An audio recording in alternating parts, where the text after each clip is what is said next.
abdii guutuudhaani waaqayyoon nan eeggadha. Inni gar jedhee iyya koo anaaf dhaga'a. Ani abdii guutuudhaani waaqayyoon nan eeggadha. Innis gar jedhee iyya koo anaaf dhaga'a. Maqaadhaaf abbaa obboleessaaf obboleetti kan akka waaqayyoo hin argamu naafi. Maqaadhaaf abbaa obboleessaaf obboleetti kan akka waaqayyoo hin argamu naafi.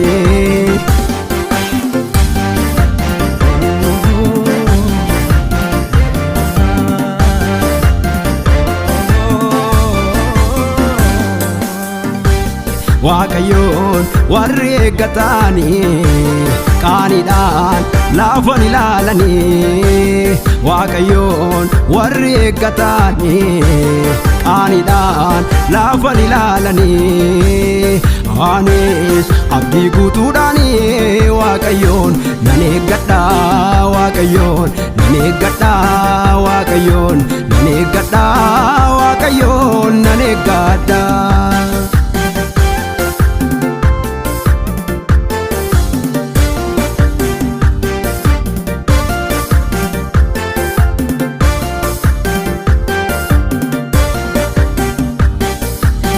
Jaalalleen koo na baaseera miila koo kattaarra dhaabachiise. Yesuus koo na gargaareera ejjennaa koo anaaf jabeesse. Jaalalleen koo na baaseera miila koo kattaarra dhaabachiise. Yesuus koo na gargaareera ejjennaa koo anaaf jabeesse.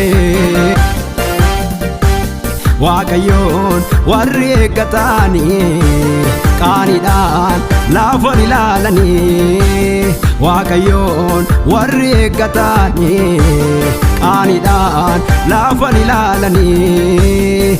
Anis abdii guutuudhaani waaqayyoon nan eeggadha. Waaqayyoon nan eeggadha. Waaqayyoon nan eeggadha. Waaqayyoon nan eeggadha.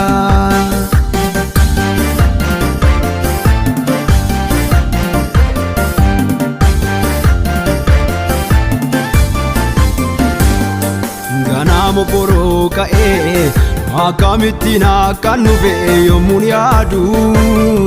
Situ harka keessaa qaba argeera hamsinaaf yaadu. Ganama boroo ka'ee akkamittiin akkan dhufe yommuun yaadu. Situ harka keessaa qaba argeera hamsinaaf yaadu. Barii koo bariisiftee barii fayyina barii fayyina. Ooleen buluu galataan siif dabala galataan siif dabala galataan siif dabala galataan siif dabala galataan siif dabala galataan.